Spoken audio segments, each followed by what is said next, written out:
I am a fan of the Netflix original series Lost in Space, and I finally just finished binging Season 1 and Season 2 together because it had been a while since I watched it, and I'm excited to talk about my top 5 favorite things about Lost in Space Season 2. Did you like the second season? Let's talk in the comments.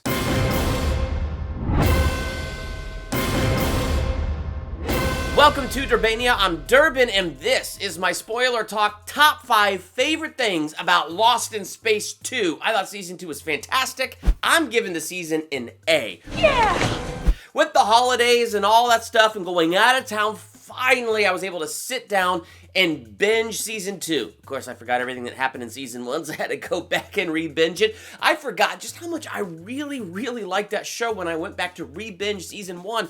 And as soon as Season 2 started, it was cool to have them back to back like that because it was easier for me to compare it in my mind, and I really thought Season 2 took it to the next level, and Season 2 was just great. So here are my top 5 favorite things about Season 2. Number 5, the visuals. I just thought the visuals were fantastic, not just in Season 2, but Season 1 as well. They are consistently fantastic.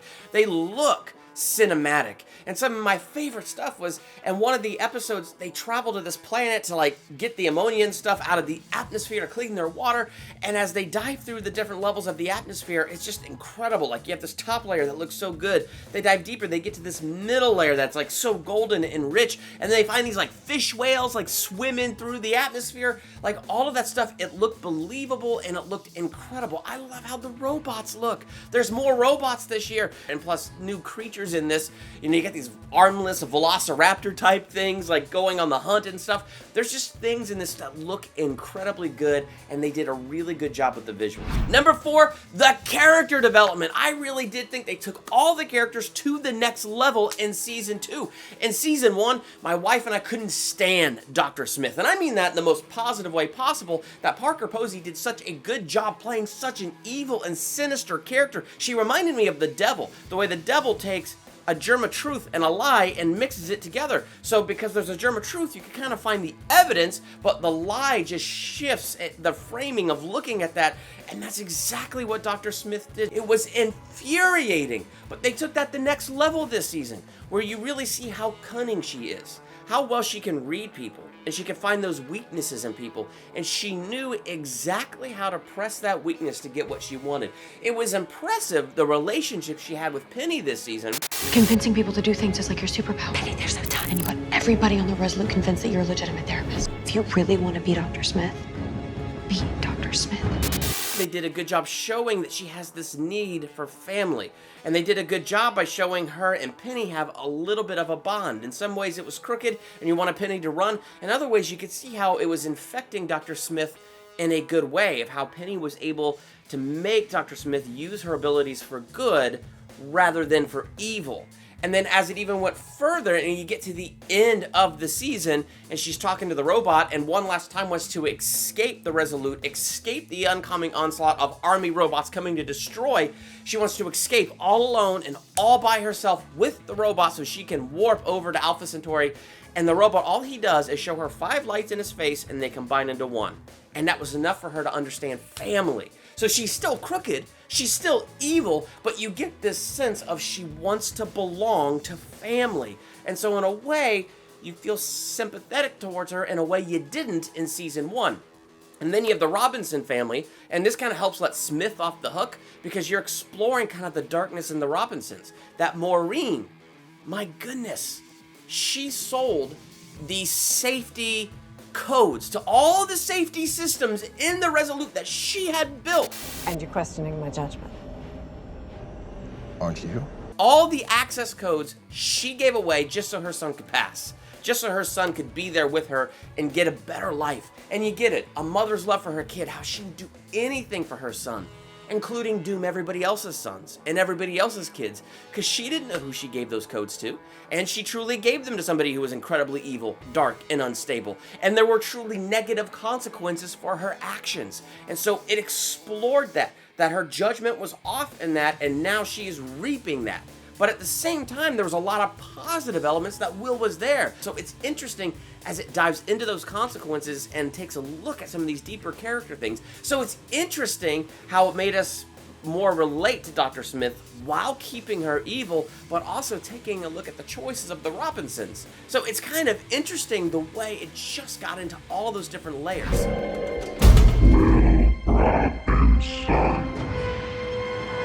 Number 3, more robots. That was incredibly cool because it kind of deepened the lore of the robot. We knew he belonged to a race of robots. We knew from season 1 that the Christmas Star was a crashed robot ship, and that's how they got the warp drive and how they were able to get to Alpha Centauri and do this interstellar space travel at these incredibly amazing speeds. And so you have this other robot, Scarecrow, and he's been tortured by mankind. You have this dude, Adler, and you feel kind of bad for him because he wanted to connect to the Scarecrow robot the same way Will connected to his robot.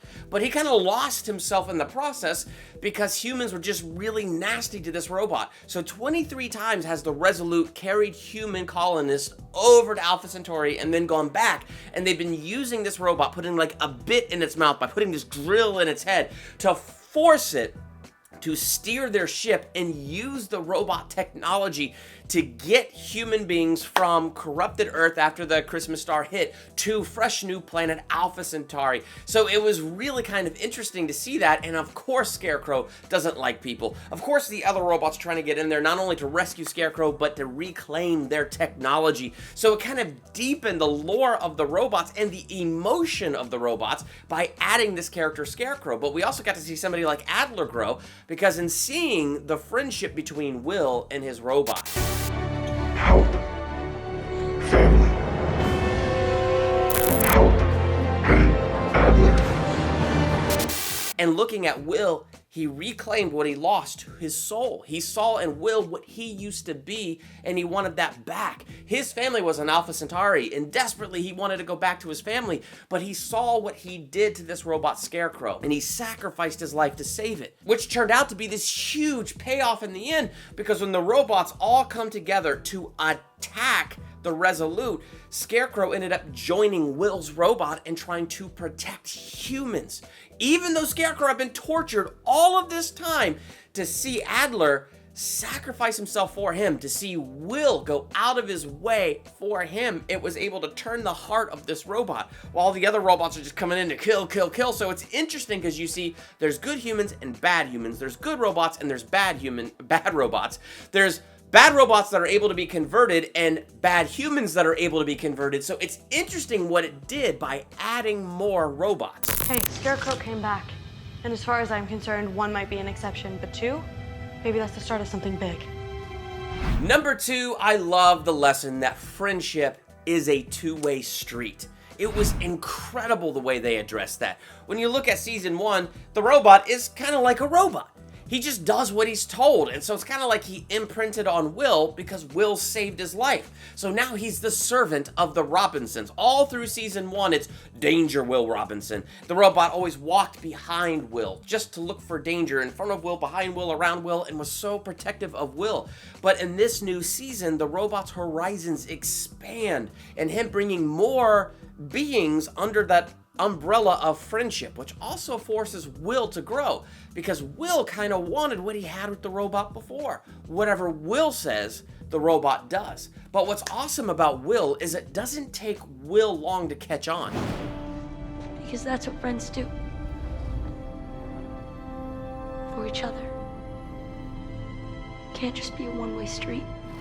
One thing that I thought about was how powerful that robot is, but how much they kept using that robot as a tool. In a sense, kind of as a genie in a lamp. And sometimes I think we do that with God. We look at God, we call him our Father, we call him our friend, but we want him to do everything for us. But he already has done everything for us. There are those times he calls us to do things in obedience, to work with him. And friendship is a two-way street. It's not about rubbing the magic lamp and God comes out and grants you your wishes. God has a will and has plans for us that he wants us to walk in. And so it was interesting because that's what that friendship reminded me of, because of how powerful the robot was and the way people treated that robot as nothing more than a tool. I'm like, wow. How many times in my life have I treated God kind of like a soulless computer? Allow me to input the correct formula to get the exact right answer that I want out of him, instead of going, wait, who are you really, and what do you want me to do for you today? And I found myself asking that question just based on watching this relationship between Will and the robot grow. And that's what a healthy, growing friendship is. It's selfless, not selfish. The robot wasn't very selfish in season 1. In season 2, the robot needed Will to work with him, and Will is the one who had to stretch and grow a little bit. So it was really cool to see that expand, to watch the robot's definition of friend expand, watch Will's definition of friend expand, and to kind of watch that selflessness and two-way street develop. Number 1, all of it combined together. You could call that cheap, me putting that as my number 1. But seriously, the way they took these elements and combined them together, it really did take things from where they were in season 1 and move them to the next level in season 2. So I thought it was so well done the way they took these elements and took everything and moved everything forward. I'm really liking Lost in Space. A lot of great groundwork laid for a season 3, like Judy finding her biological father with how this ended with the Fortuna, did I pronounce that right, being found right there in space. Like, that's incredible. So there's things I'm looking forward to seeing in season 2 and how they're gonna, solve the problem that all the children are on one Jupiter at the wrong planet, but they found Judy's father there. What is that going to lead to? How is everybody else going to figure out that the robot locked onto the wrong signal and went to the wrong planet? How are they going to find each other and reunite? Because that's what's going to happen. That part is predictable. But how is that going to happen? And Dr. Smith giving her life? No, she's alive. How is she alive? And what does that mean that she's alive? Where's she gonna go? Where's the next level for her in season 3? Lots of great groundwork laid for a future season. Did you like season 2 of Lost in Space? I'm giving the season an A. Would you go higher? Would you go lower? Let's talk in the comments. And while you're there, hit that subscribe button to become a Durbanian. Hit that bell by the subscribe button so you're notified the next time I do a movie review, ranking video, theological analysis, or anything else I do here. I'm Durbin. Thanks for checking out Durbania.